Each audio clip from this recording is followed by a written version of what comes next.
ya sebagai penguji dan juga sudah ada orang tua Fawas, Bu Irna di ruang Zoom. Insya Allah kita akan menyaksikan presentasi Fawas KAS-nya. Waktu presentasinya 15 menit ya Fawas. Tanya jawab 10 menit. Dipersilakan Fawas. Izin share screen ya Bu. Ya.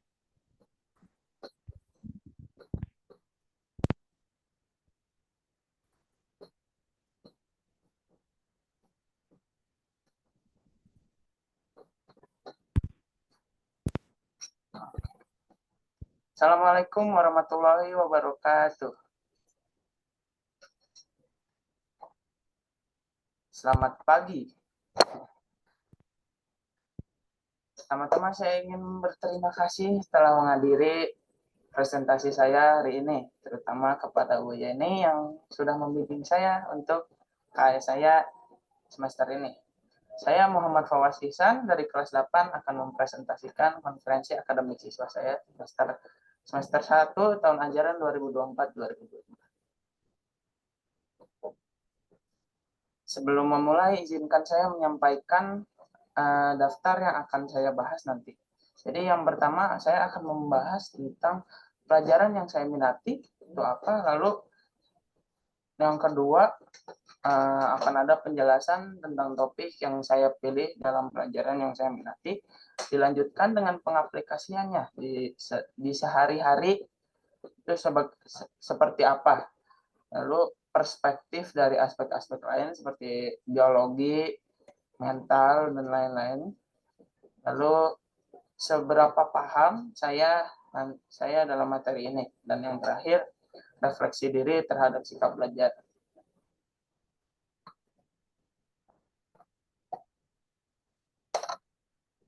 Pelajaran yang diminati.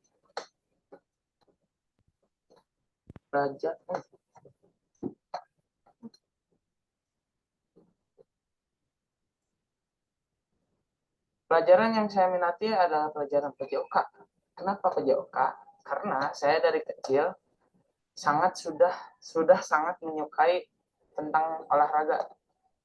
Terlebih lagi ibu saya juga guru olahraga. Jadi makin dari kecil sudah diajarkan tentang olahraga, yoga, seperti itu. Makanya saya juga malah jadi suka pada olahraga ini.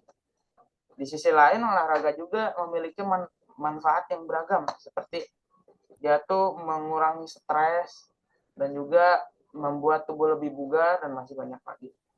Saya juga sedang tertarik kepada topik yang akan saya bawakan. Topik ini menyambung dengan kelas minat saya yang tentang penurunan berat badan itu. Di sini ada daftar topik dalam pelajaran PJOK di semester ini. Yang pertama seperti sepak bola, lalu ada basket, lalu badminton, kemudian voli, dan yang terakhir permainan olahraga.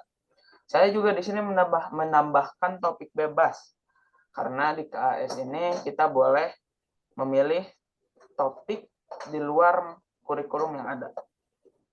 Lalu pertanyaannya, topik apakah yang saya pilih dalam pelajaran PJOK yang akan saya bawakan di KAS ini?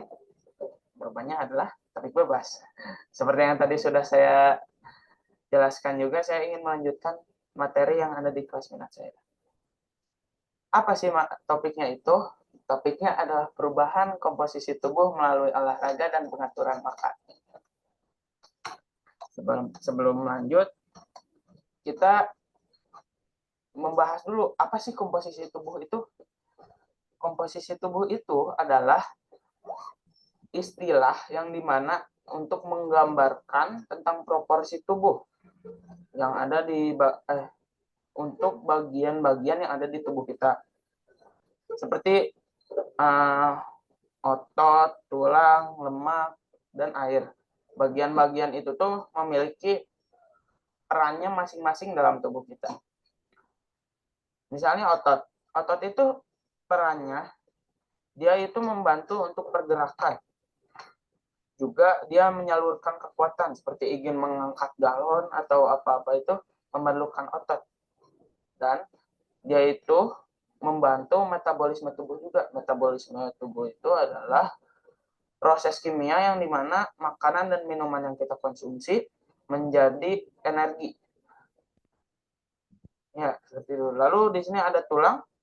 Tulang itu perannya memberi struktur pada tubuh. Nah, jadi kita bentuknya seperti ini karena tulangnya berbentuk seperti ini. Nah, ada misalnya orang tuh yang tulang rusuknya itu lebih condong ke depan, jadi beda dari yang lain. Nah, dia itu terlihat dadanya itu seperti besar, bukan dia tuh bukan ototnya yang besar, tapi lebih ke tulangnya yang beda dari yang lain. Jadi bentuk tubuh itu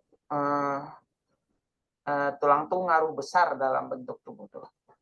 Lalu dia juga memberi perlindungan kepada organ-organ vital yang ada di dalam tubuh kita, seperti jantung, paru-paru, usus, dan yang lain-lain. Dan di sini ada lemak. Lemak ini perannya untuk cadangan energi. Jadi ketika proses metabolisme tubuh itu kan makanan dan minuman ini jadi dikonversi menjadi energi. Nah, energi yang berlebih itu disimpan di lemak. Lemak ini menjadi seperti banknya lah untuk energi untuk beraktivitas sehari-hari. Dia juga sama seperti tulang, dia itu melindungi organ-organ yang ada di dalam tubuh juga. Lalu dia juga fungsinya untuk mengatur suhu tubuh. Jadi seperti orang yang lebih gemuk itu cenderung suhu tubuhnya itu lebih panas daripada orang-orang yang normal. Seperti saya dulu itu pernah merasakan juga. Jadi dia tuh gara-gara lemaknya itu yang memang menyelimuti tubuhnya, dia itu lebih panas daripada orang-orang yang kadar lemaknya itu normal, gitu, lebih rendah. Nah, itu kebiasaan itu tuh sampai sekarang masih terbawa. Jadi pinginnya itu kena kipas, kena AC gitu terus. Padahal lemaknya sudah turun itu. Lalu di sini ada air. Nah, air ini perannya untuk sama seperti lemak untuk mengatur suhu tubuh juga. Dia juga membantu metabolisme tubuh sama seperti otot. Seperti itu. Lalu kita lanjut explanation. Explanation ini apa itu perubahan komposisi tubuh? Perubahan komposisi tubuh adalah proses mengatur proporsi antara massa otot, lemak, tulang, dan air dalam tubuh. Biasanya perubahan komposisi tubuh ini fokus kepada peningkatan massa otot dan normalisasi lemak di lemak untuk mencapai tubuh yang lebih ideal dan sehat. Jadi biasanya itu yang akan melakukan perubahan komposisi tubuh ini, orangnya itu misalnya ada yang skinny fat. Skinny fat tuh dia tuh jadi lemak, dia tuh kelihatannya kurus, tapi sebenarnya massa ototnya itu rendah banget. Terus lemak tubuhnya itu tinggi. Jadi kalau ini dia tuh perlu melakukan perubahan komposisi tubuh untuk mencapai hidup yang lebih sehat dan tubuhnya ideal. Jadi bisa ini jadi jangka panjang juga ya. Jadi buat kualitas hidupnya tuh jadi lebih enak buat jalaninya gitu. Jadi kalau takutnya kan malah nanti nggak bisa ngangkat galon. Nah, kalau mungkin dengan meningkatkan massa otot ini jadi lebih kuat. Lalu pengaplikasiannya dalam sehari-hari. Bagaimana cara pengaplikasiannya? Cara menerapkannya dalam kehidupan sehari-hari. Kita bisa melakukan olahraga yang teratur setiap minggunya. Kita bisa membuat jadwal misalnya. Kita juga bisa menggabungkan antara latihan beban yang untuk dia tuh untuk meningkatkan massa otot dan juga digabungkan dengan cardio endurance seperti lari jauh atau skipping misalnya sepeda untuk menormalkan massa lemak dan juga membantu pertumbuhan tinggi badan. Karena kan kalau masih seumuran saya ini masih sedang masa pertumbuhan juga ya, jadi memerlukan untuk tinggi juga gitu. Jadi nggak hanya sekedar menormalkan masa lemak. Lalu selain kita olahraga, kita juga perlu untuk mengatur pola makan. Kita bisa mengonsumsi makanan yang bergizi, lengkap dengan protein, sayur, buah, dan susu. Jadi dia itu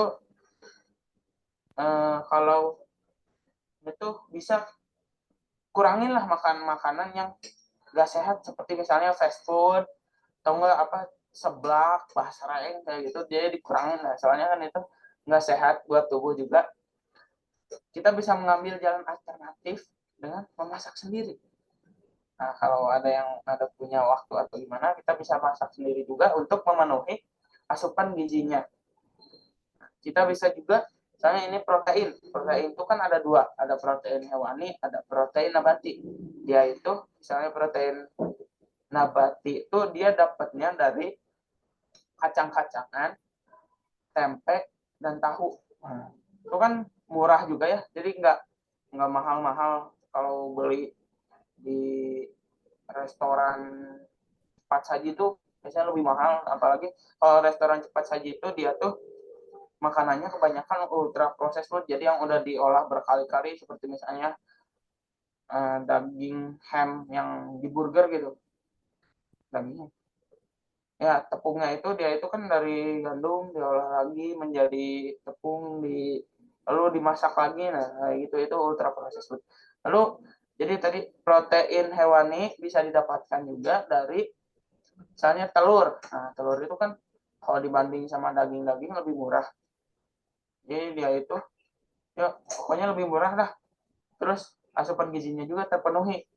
Nah, lalu juga ada sayur seperti tomat, wortel, lalu buah juga lebih cenderung murah sekarang. Susu bisa dari susu murni atau enggak susu yang kemasan. Kita juga bisa melihat memastikan, karena biasanya itu di susu kemasan tuh ada yang kandungan susunya itu rendah, itu 25%, kayak yang susu Cimory itu. Jadi dia tuh nggak sepenuhnya susu, tapi atau mungkin air gula, jadi susunya itu cuma 25% itu. Oh, kita juga bisa memantau progres. Nah, ukur berat badan dan lemak tubuh secara rutin. Nah, biasanya itu ada juga yang timbangan berat badan yang dia itu informasinya tuh banyak gitu, jelas. Jadi ada lean muscle-nya berapa, body fat-nya berapa. Nah, itu bisa difoto dan bisa dilihat dari waktu ke waktunya bagaimana. Lalu kita juga perlu untuk merubah mindset. Nah, jadi jadikan hidup sehat itu sebagai kebiasaan, bukan kewajiban. Jangan kita tuh harus hidup sehat soalnya ingin tuanya enak sehat. Benar sih, cuman jadiin kebiasaan lah. Jadi kita buat jadwal, misalnya tiap hari jalan mana.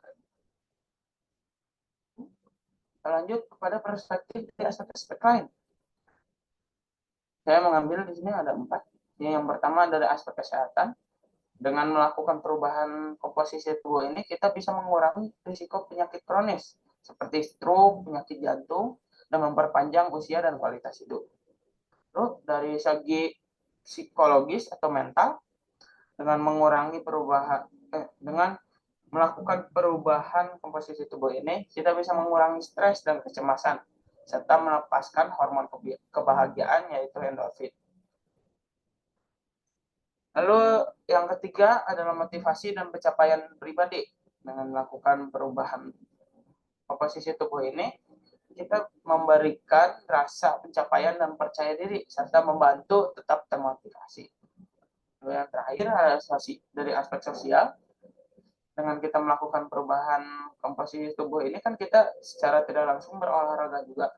Nah, kalau kita melakukannya bersama-sama dengan teman, misalnya teman, keluarga, kita bisa mempererat hubungan antar individu baik dalam konteks tim atau dalam aktivitas sosial seperti berolahraga bersama teman. Kemarin itu misalnya saya kemarin jalan bareng mama saya. Di waktu jalan itu kita ngobrol banyak. Secara tidak langsung itu kan mempererat hubungan juga, jadi lebih dekat, jadi lebih tahu masing-masing juga. Lalu self knowledge. Nah, saya mengambil pertanyaan yaitu apa hambatan terbesar dalam perjalanan ini dan bagaimana cara mengatasinya. Jadi hambatan terbesar dalam melakukan perubahan komposisi tubuh ini adalah godaan makanan yang tidak sehat dan rasa malas untuk berolahraga. Cara mengatasinya adalah kita bisa mengurangi konsumsi makanan yang tidak sehat. Nah, seperti tadi seblak, basreng, cireng, cilok. Nah, kita juga mengambil jalan alternatif yaitu memasak sendiri makanan yang sehat untuk memenuhi kebutuhan gizi. Lalu kita juga untuk mengatasi rasa malas, kita bisa jadikan olahraga sebagai rutinitas harian. Contohnya kita bisa membuat jadwal, jadi pergi ke gym pada waktu yang sama setiap hari. Lalu setiap minggu nge-gymnya itu minimal 3 kali seminggu dan 5 kali atau enggak berapa kali maksimalnya itu. Saya juga kemarin terakhir memutuskan untuk kan di rumah ya, jadi nggak kemana-mana. Saya tuh ingin setiap pagi tuh jalan minimal 20-30 menit untuk memenuhi step saya juga, karena di rumah itu nggak kemana-mana dan diem-diem dong. Lanjut. Udah. Terima kasih. Apakah ada pertanyaan untuk pelajaran ini? Maaf, sedikit lama menjelaskannya. Boleh? Pada belum dinyalain Bu, mic-nya Bu. Fawas, lanjut dulu ke yang refleksi diri ya. Diselesaikan aja dulu. Oke, dilanjutkan dulu. Refleksi diri terhadap sikap belajar. Refleksi diri. Lanjut. Kita pertama-tama menjelaskan kekuatan dan kelemahan saya. Menyampaikan kekuatan. Jadi, kelemahan saya di sini ya yang masih ada dari dulu, yaitu prokrastinasi atau menunda-nunda tugas sampai dekat deadline. Saya tuh jadi sekarang masih kurang produktif gitu lah. Lalu saya juga masih mudah terdistraksi saat belajar. Jadi ada waktu-waktu di mana saya tiba-tiba scroll IG gitu. Padahal harusnya jangan. Lalu di sini motivasi rendah di awal. Jadi saya tuh motivasinya naik tuh ketika di akhir-akhir, soalnya ada deadline itu. Lalu prioritas yang keliru. Jadi saya tuh lebih memilih tugas lain padahal tugas yang harusnya dikerjakan itu lebih urgent. Kemudian fokus tergantung musik. Nah, itu jadi saya kalau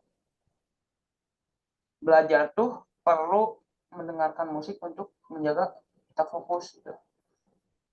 Kemudian penulisan catatan yang sulit dimengerti.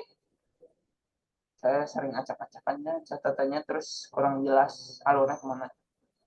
Kemudian kurang eksekusi niat, jadi saya udah ada niat tapi nggak dikerjain. Dan yang terakhir ketergantungan kepada AI atau artikel. Nah, saya itu jadi kalau belajar masih suka nanya-nanya AI, terus masih ketergantungan juga. Nah, harusnya jangan dari YouTube. Kekuatan saya yang pertama adalah keingintahuan yang tinggi.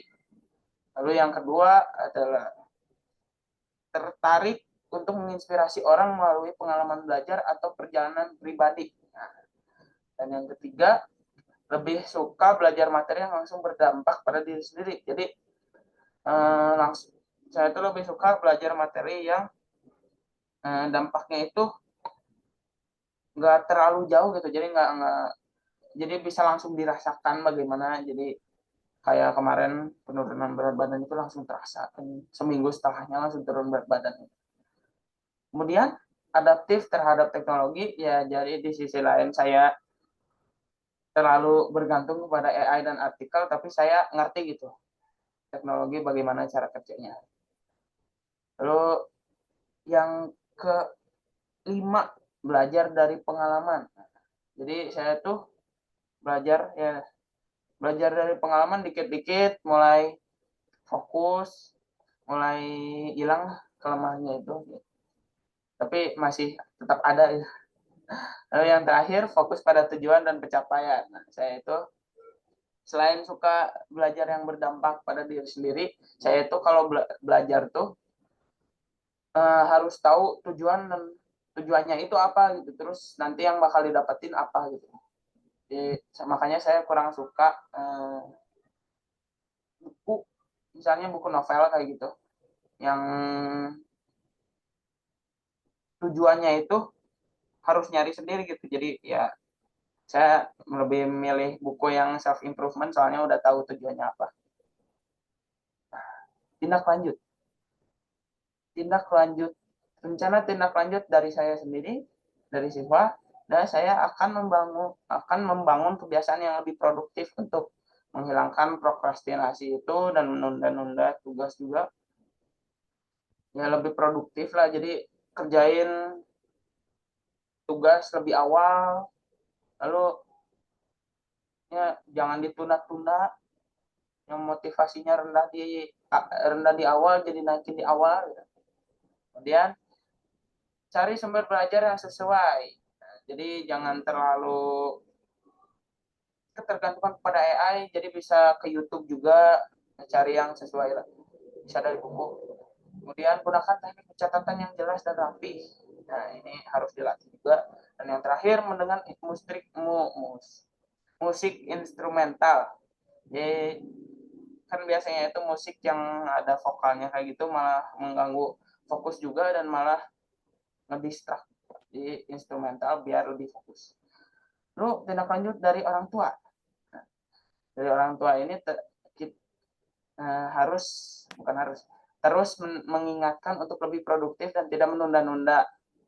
Nah, jadi diingatin aja gitu. Jadi kalau misalnya ada tugas, langsung kerjain. Nanti saya kerjain. Lalu dukung dengan fasilitas atau tempat untuk belajar yang atmosfernya itu untuk belajar gitu. Jadi kadang saya tuh ingin belajar tapi tempatnya itu nggak enak gitu. Jadi saya jadi setengah-setengah belajarnya, jadi malah nggak mood, motivasinya malah turun. Lalu dari guru bisa menawarkan anak-anak siswa lain variasi untuk cara belajar. Nah, cara belajar misalnya di kelas itu misalnya diperbolehkan untuk mendengarkan musik gitu, saat mengerjakan soal.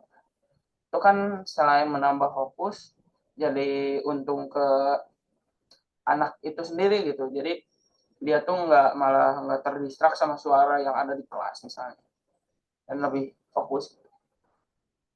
Lalu berikan juga panduan dalam menyusun catatan. Jadi kalau dari saya sendiri, saya kan teknik pencatatannya kurang jelas, jadi bisa diberikan panduan lebih biar catatannya lebih jelas dan terstruktur.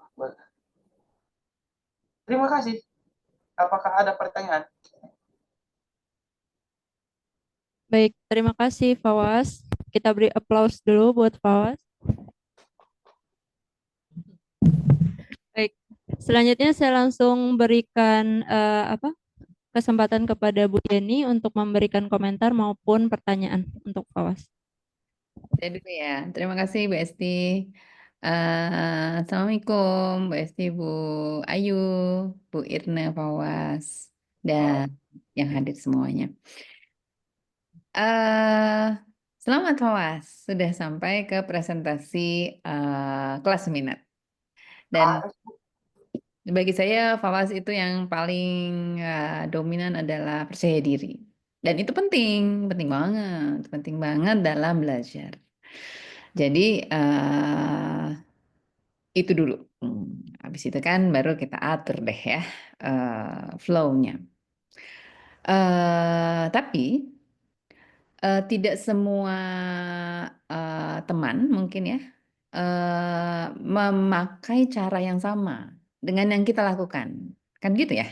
Karena setiap orang punya kayak situasi dan kondisi yang berbeda-beda. Nah, misalnya tadi ya, ternyata Fawas lebih suka pakai musik untuk belajar, untuk melakukan sesuatu, dan itu musiknya tertentu lagi gitu ya. Jadi untuk olahraga musiknya apa, untuk sedang belajar musiknya apa, sedang ngapain musiknya apa. Sebenarnya nggak semua anak seperti itu. Bahkan ada yang nggak bisa dengar suara, apalagi musik. Kalau musik bawaannya malah ngikutin nyanyi, bukan belajar. Sebenarnya ada juga begitu. Kayak ibu nggak bisa tuh kalau teman-teman lain denger radio zaman ibu ya, denger radio sambil belajar. Ibu sama sekali nggak bisa. Nah, jadi nggak bisa sambil dengar. Nah, jadi karena ternyata orang berbeda-beda. Tapi apa yang dicapai oleh Fawaz ini alhamdulillah gitu ya, bisa mengubah menjadi lebih normal tadi komposisi tubuhnya. Apa yang dicapai oleh Fawaz ini bagus sekali untuk bisa diikuti juga oleh teman-teman yang lain, tapi mungkin dengan metode yang berbeda. Kira-kira apa yang Fawaz akan ajak kepada teman-teman yang ingin lebih baik komposisi tubuhnya dengan point of view teman-teman lain punya situasi dan kondisi yang berbeda dengan Fawaz. Gimana komentar Fawaz? Kalau menurut saya sih, ya mungkin di sini saya hanya memberikan apa ya, salah satu metode dalam penurunan penurunannya body recomposition ini. Tapi kalau misalnya emang kalau metode saya memang nggak cocok di orang lain dan emang cocoknya di metode lain, boleh dicoba. Terus nanti kalau misalnya emang berhasil atau bagaimana, bisa di-share juga ke orang-orang biar orang-orang punya metode yang lebih banyak gitu. Jadi bisa coba-cobalah. Kalau emang nggak cocok, coba yang lain. Apa cocoknya yang mana? Kayak gitu aja sih. Paham. Jadi maksudnya ayo kita sama-sama ke satu hal yang lebih baik gitu ya.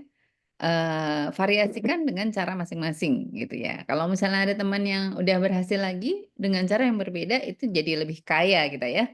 Cara yang berbeda, cara yang berbeda, tapi semuanya menuju ke komposisi tubuh yang baik. Ya. Oke, satu lagi ya, boleh pertanyaan Bu Esti? Boleh Bu, silakan Bu. Pertanyaannya satu, selain PJOK, pelajaran apa yang paling Fawaz sukai? Selain PJOK. Selain PJOK. Apa? Sorry. Seni budaya. Oh, kenapa?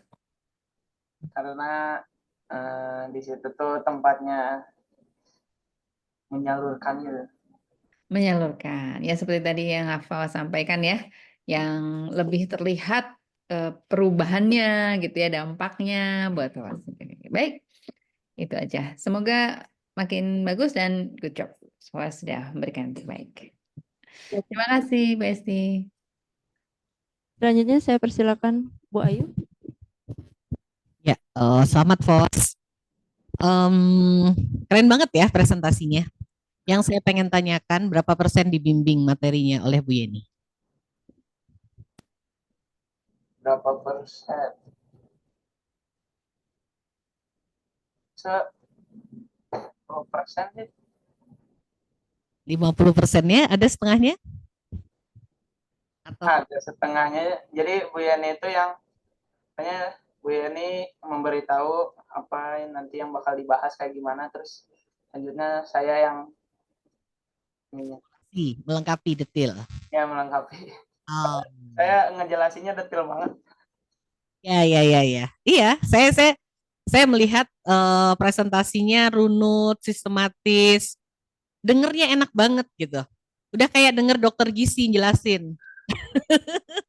Eksplorasinya juga luar biasa. Memang Jadi mau dijadikan itu Bu, ambasador aja Bu, ambasador untuk perubahan body composition buat Alka. jadi dengerin dari tadi gitu. Waduh, cireng ya, oke. Seblak ya, oke. Saya semua itu.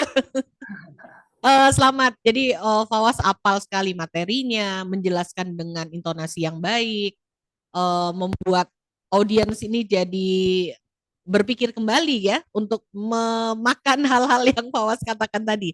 Jadi keren sekali. Secara slide sistematis karena memang ternyata dibimbing oleh Bu Yeni dengan luar biasa, bagus banget.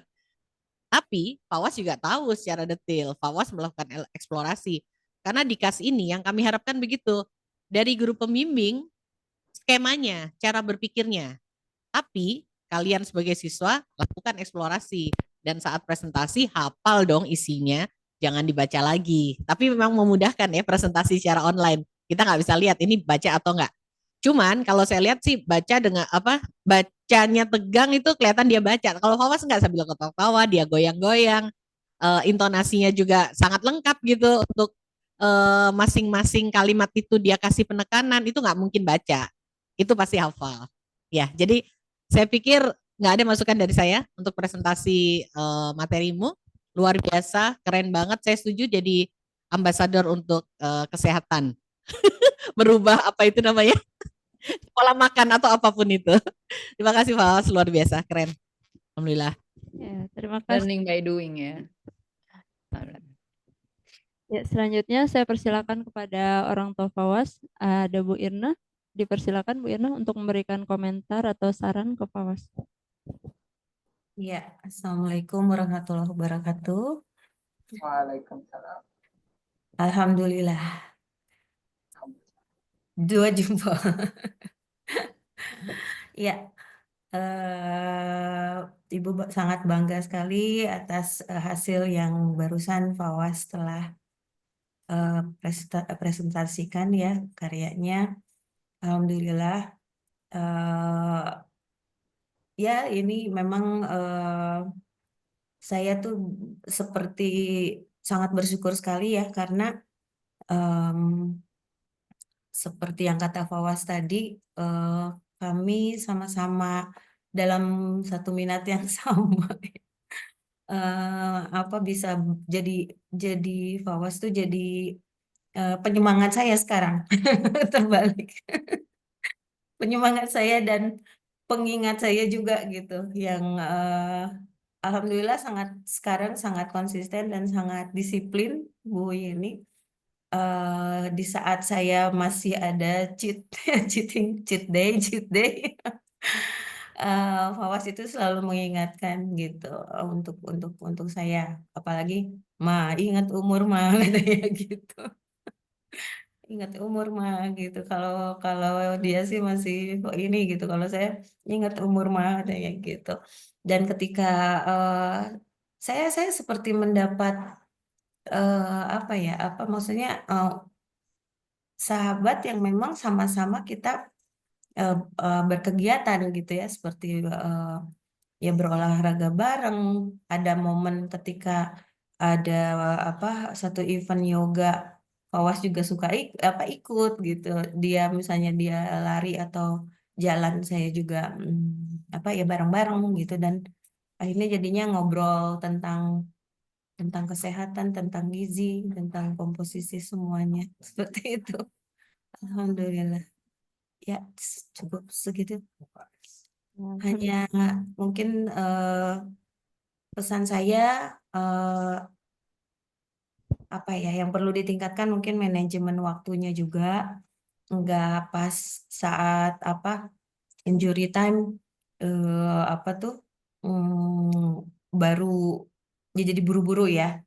Jadi lebih dini lagi untuk mempersiapkan semuanya. Dan terima kasih juga buat Bu Yeni atas bimbingannya. Bu Ayu juga terima kasih atas appreciate-nya. Alhamdulillah. Bu Esti juga terima kasih. Alhamdulillah, terima kasih Ibu. Ya. Ya, selamat Fawas sudah menyelesaikan presentasi KS-nya dengan sangat baik ya. Bisa langsung diakhiri Fawas untuk presentasi. Terima kasih atas masukannya, apresiasinya. Maaf jika ada salah kata atau yang tidak mengenakan. Assalamualaikum warahmatullahi wabarakatuh. Waalaikumsalam warahmatullahi wabarakatuh. Baik, terima kasih Bu Yeni, Zuhairini, dan Bu Irna sudah hadir. bisa kalau mau live bisa live ya Bu. Terima kasih. Kalau mau nonton Ilyas boleh nggak? Oh boleh boleh. Boleh Ilyas? Boleh nggak, Yes? Boleh apa?